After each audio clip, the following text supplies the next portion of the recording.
It's the Real News Network, and I'm Greg Wilpert in Baltimore.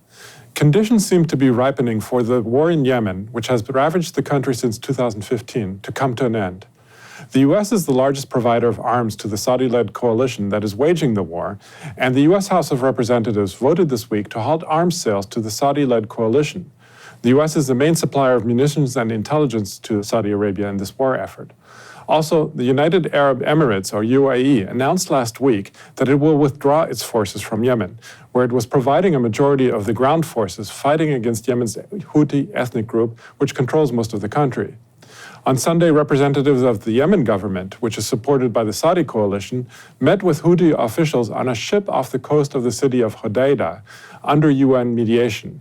The two sides agreed to withdraw forces from the port city, which plays a key role in allowing aid shipments into Yemen to sustain the population with food and medicine. However, 6 months ago, a ceasefire had been reached before, which was rapidly violated. But even if the Hodeidah port is reopened, will there be enough food for the population? UN Undersecretary General for Humanitarian Affairs Rodney Hunter spoke on Thursday about Saudi Arabia and the UAE withholding much-needed aid from Yemen. At the high-level pledging event for this year's humanitarian response plan, which the Secretary-General convened in February, so 6 months ago, donors pledged $2.6 billion. 27 of the 40 donors who pledged have paid more than 75% of their pledges. And 20 of those donors have paid 100%, and in some cases even more. But those who made the largest pledges, Yemen's neighbours in the coalition, have so far paid only a modest proportion of what they promised. And as a result, the response plan is currently just 34% funded, compared, as I said, to 60% this time last year.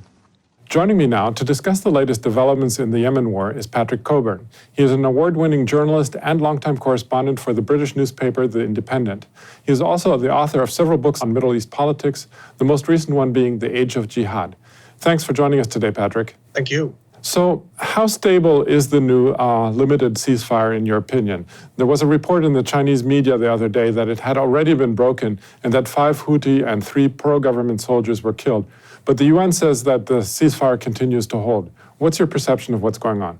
Yeah, there is a ceasefire, but it's a ceasefire in the middle of a very messy war, with groups sort of very close together, with a sort of front line that extends a very long distance. So it's a ceasefire, which means there's a lot less violence. It doesn't mean that there's no shooting at all. Now, the Houthi rebels have been able to maintain their side of the war and their territory against the much better equipped Saudi-led coalition forces. Now that the UAE is withdrawing its ground forces, can one say that the Houthis are actually winning this war? And what role are the Sudanese forces, which are said to number 30,000, playing in all of this? Well, the Houthis haven't lost, which is the main fact about this. Remember that in 2015, when now he's Crown Prince Mohammed bin Salman, started this war. He was the Saudi defense minister at the time and was bidding to become the effective ruler of the country, that he expected, and they said they expected, an immediate victory. He had himself pictured in military uniform.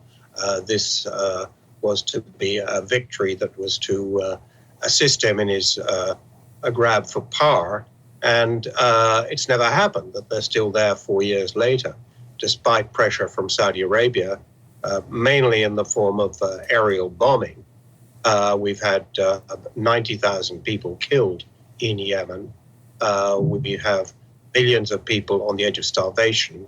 We have an enormous cholera epidemic, which is worse this year. 500,000 people have it, more than last year. The Houthis have managed to survive, although they're pretty isolated. They're often referred to as the Iranian-backed Houthis.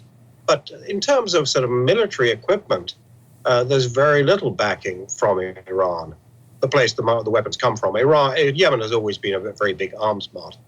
They buy the weapons. So they've sort of won by not losing. the UAE, as United Arab Emirates, has achieved its war aims largely, and is also just fed up with being caught up in this stalemate. So they've are withdrawing or have withdrawn already. Well, that's an interesting question that you bring up. I mean, you said that the UAE achieved its war aims. What were those aims? Well, they wanted to get substantive control of the port of Aden, one of the really big ports at the mouth of the Red Sea. They've sort of done that. They wanted to get... Yemen used to be two countries, I mean, South Yemen and North Yemen in up to 1990 when they united, and they later fought a civil war when the South tried to secede. But it looks as though the South will be an independent entity in future, and will be quite likely as a protectorate of the UAE, the United Arab Emirates. They also got the island of Socotra off the coast, which gives United Arab Emirates another position. There hasn't actually been any war there, but the UAE landed forces there have taken over the island. Aden, substantial control over most of the southern half of Yemen and Socotra, those are the things they were after from the beginning, and they've got them. So I think they just don't want to be in this quagmire with Saudi Arabia, which they don't really need to be in the future. And is there anything you can say about the Sudanese forces? I mean, there's supposed to be something like 30,000. And of course, now with a possible transition happening in Sudan towards a civilian rule, these could possibly be withdrawn. That is, if there is an actual transition, which is still a little bit shaky. But if that were to happen, I mean, what role are these Sudanese forces playing? Well, they were basically paid to go there by Saudi Arabia. And so really that's, cash down, and the Sudanese forces went.